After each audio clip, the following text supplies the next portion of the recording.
Hi everybody, my name is Andrea Chakma and I'm currently a 2A mechatronics student at the University of Waterloo, and today I'll be telling you a little bit about my journey through women in engineering. So a little bit about me. My name is Andrea. I'm a second year mechatronics engineering student.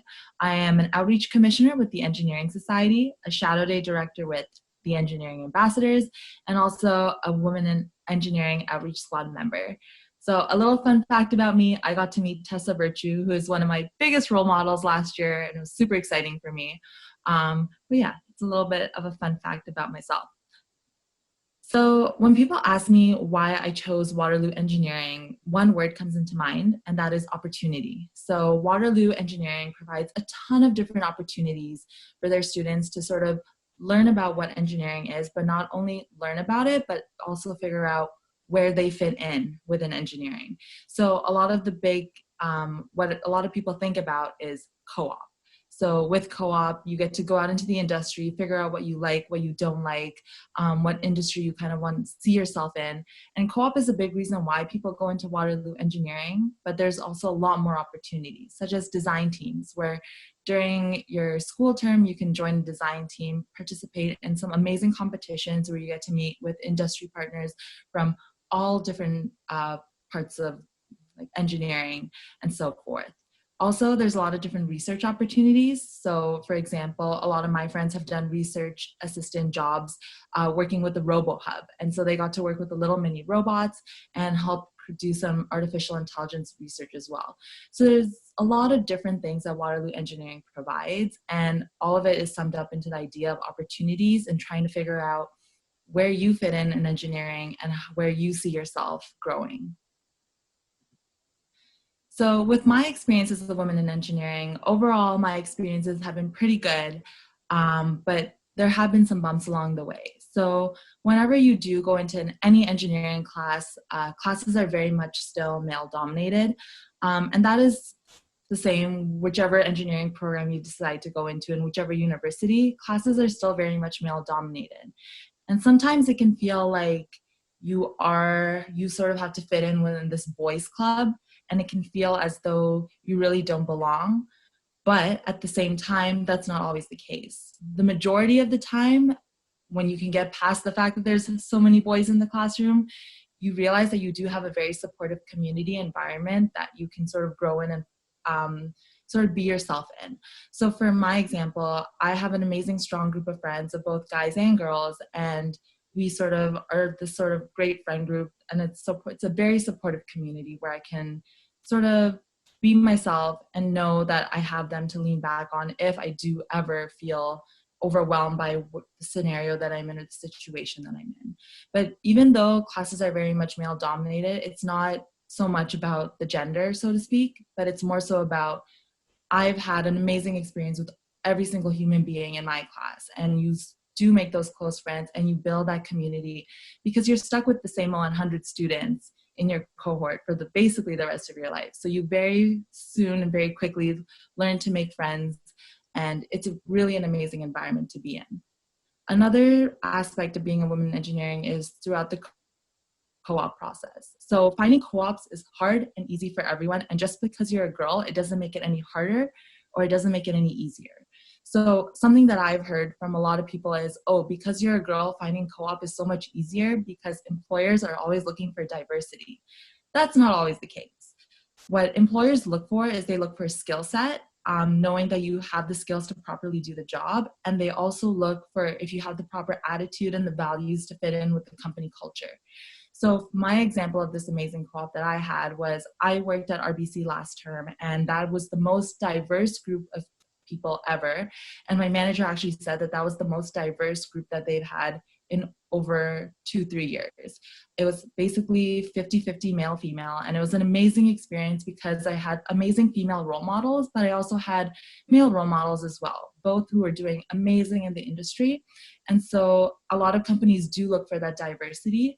So just because you're a girl, yes, companies do look for diversity, but finding a co-op is not any easier than somebody else trying to find a co-op as well. The only thing I can say is that sometimes when you're looking for a co-op and you do get a co-op in certain fields and certain industries, you'll find that you're the only girl on the floor. And a lot of my friends have dealt with that as well. Just because engineering is still very much male dominated, you can find yourself being the only girl in certain scenarios, certain situations. And in that case, the majority of the time it is okay, it is perfectly fine, you still get the same amazing learning experience. But something that I want to bring up is sometimes you will find yourselves in that uncomfortable position, and sometimes you might find yourself in situations that you yourself don't feel comfortable in, and then that can happen in school or in co-op. It really can happen anywhere. And in those cases, we do have a lot of different resources that are available if in the odd chance that it happens. You can talk to your co-op advisor when you're on co-op if you ever feel like you're uncomfortable in the working environment that you're in. On school, we have the Women's Center where they have a bunch of resources if you ever find yourself in a situation that is not the greatest. We also have mates from engineering society, so you can have peer-to-peer support if you're not comfortable speaking to your friends or somebody else about it. So there's a lot of different supports that are available. 99.9% of the time you will not experience a situation like that, but I think it's really important. I know some of my friends have had to deal with that kind of situation, and it doesn't happen very often, but it's important to know that we do have resources available, and amazing resources at that, in the case that you're ever in that situation where you feel uncomfortable. Some of the challenges that I faced as women in engineering, there's been a lot. And I think a lot of it has dealt with, majority of it has been sort of stemmed from the fact of imposter syndrome, feeling like you don't deserve to be here, that everybody else is better than you and you're not the greatest. You should not be here. You kind of got in as a fluke, so to speak. And I know a lot of that stemmed from the fact that when I was in high school, a lot of guys said, oh, you only got into Waterloo engineering because you're a girl, and they want to have a 50-50 boy-girl ratio. That's the only reason you got in. For the longest time, I internalized that, and I felt that it was my fault. And I was like, I don't belong here. This isn't for me. They just chose me because I'm a girl. And I have to say that is 100% not the case. Waterloo Engineering does not look at gender when they assess your application. So you got in because you are an amazing student with amazing extracurriculars and you are a fantastic human being. And that is the reason you got in, not just because you're a girl. And I sort of realized that after I got into Waterloo Engineering and I started working with engineering ambassadors and sort of understanding who are the people that they sort of pick to come to Waterloo Engineering. So definitely don't ever feel like you don't deserve to be here and that you only got in because you're a girl, because that is not the case. We do not look at gender. But imposter syndrome is one of the main challenges that I faced, of not feeling like it belonged. And there really is no solution to getting over imposter syndrome.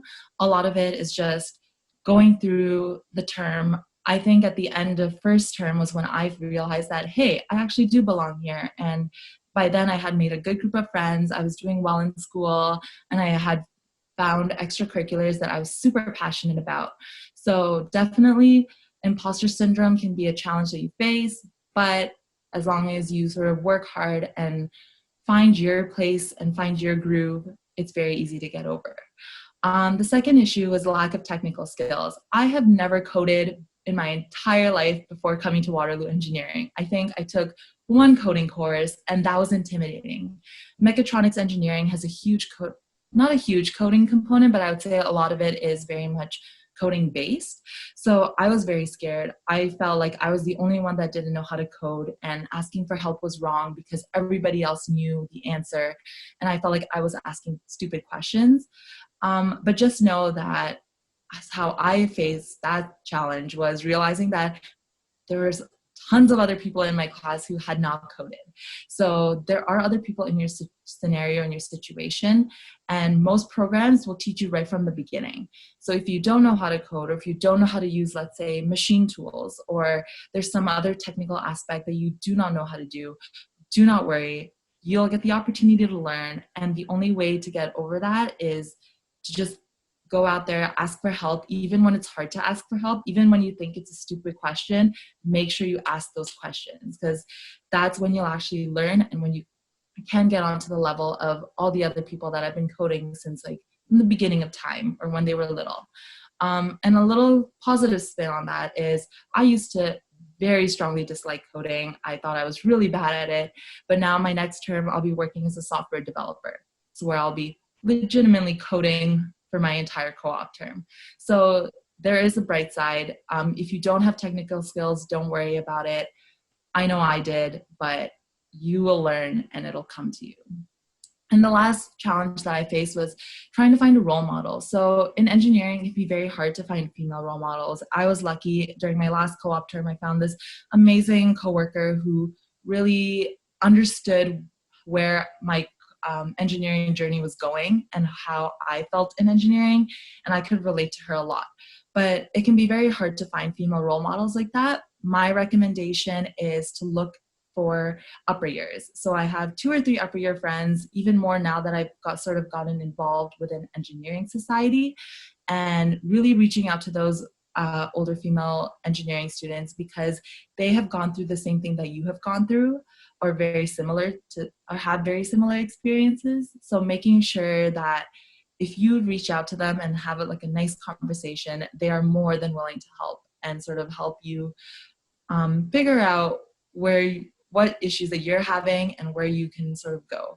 It's very important to find role models, I think, because you get to learn a lot from them. And not only do you learn a lot from them, you can kind of see a bigger picture because they've gone through the same challenges that you've gone through. So definitely when trying to find role models, look for upper years that you can relate to. I know I have 2 or 3, and I think every single one of my friends who is also a woman in engineering, they kind of held the same as well. And Women in Engineering is a club at Waterloo Engineering. So we have a lot of different workshops and opportunities to network to find those role models and workshops to get those technical skills. So just this term, we ran a machine tool shop workshop where it was a girls only community, and we learned basically how to use the different power tools during a machine shop, which was super fun. And we've had a lot of different networking events where women from all departments can come together, professors as well as students. And it's always great to just network with like-minded, not like-minded, I would say, but more so just people that you can on the same brain wave in terms of having the same, just having the female to female mentorship going on there. So Women Engineering has a lot of different events, so I definitely suggest getting involved with them as well. And finally, Andrea's top 5 words of advice. So these are some advice that came from me, as well as some of them have come up from my friends. Some things that we thought were amazing for women in engineering and thought we would like to hear if we were a woman coming into engineering as well. Number 1, you belong here and don't let anybody tell you otherwise. You deserve to be in Waterloo Engineering and you have made your place and you should rock it. I think a lot of us come in very unsure about, do we belong here? Is this for us? Is this really for us? And that is a question that obviously we all have doubts when coming in, but just know that you belong here, you made your position here, and you deserve to be here. That is the biggest thing that I thought I needed to hear when coming into Waterloo Engineering. So here I am telling you. Number 2, get involved, make the most out of your engineering university experience. So by getting involved, you can make a stronger community. You can find more people that aren't in your program that you can also relate to. So through Engineering Society, I've gotten to meet people from all the different streams of engineering, which is super amazing because we all have our different skill sets and different experiences. And it's great to just go out there and network and see what other people are doing with their lives and how cool and amazing human beings there are in Waterloo Engineering. So I definitely say get involved. It's a great way to de-stress. Good to put on your resume as well when applying for jobs. And it's just a great way to have fun, make the most out of your engineering experience. Number 3, be confident, put yourself out there. As women, sometimes we doubt ourselves and we doubt what our capabilities are. For example, like when applying to a co-op job, most of the time guys are like, even if they have 20 or 30% of the qualifications required for a co-op position, they'll say, yes, I got it. But even if we're females and we have like 80%, we sometimes doubt ourselves. It's a statistic that has been seen throughout, and there has been research done on it. So my advice is be confident, put yourself out there, apply to those jobs that you think you're not going to get, just because you never know what might happen. I applied to a job like that, and now I'm going back to the same company again, and they thought that I was amazing at the first job when I thought I was not going to be great. I was petrified, but I built up my confidence and put myself out there. Now I'm going back to the company. So definitely confidence is key. It's not always there. You kind of have to build it up and kind of push yourself, but definitely recommend being confident, putting yourself out there. Number 4, practice self-care. It's super important to take care of yourself. For me, that is going out, doing extracurriculars, volunteering. I love volunteering. I feel like it's the most amazing thing anybody could ever do. But some of my friends practice self-care by just staying in and watching a movie. Waterloo Engineering is a very rigorous program, and that can be very stressful. That's why I say definitely practice self-care. Make sure you're taking care of yourself, getting the same nutrients, getting sleep, and really being there for yourself. That's super important. And the last one is something that one of my friends actually said at another Women in Engineering event that I thought was super important, that I don't really think of because I kind of already have a support system in place. But I definitely realized that within the first year, building that support system is super important. Finding those people that will build you up and help you build up is super important, because you always want to surround yourself with positivity and those people that are going to support you rather than tear you down or make you doubt yourself. So I have a great support system of guys and girls and my family, all of which are super fantastic whenever I need to make a big decision or I'm feeling stressed out and I just need a second opinion or somebody to say, hey, what you're feeling is totally okay and it's amazing, like it's fine. Just take some time for yourself. You got this. You can do it. So definitely finding your support system, making strong friendships. Sometimes it doesn't come easily, but I definitely have to say it will happen. You will slowly find that support system.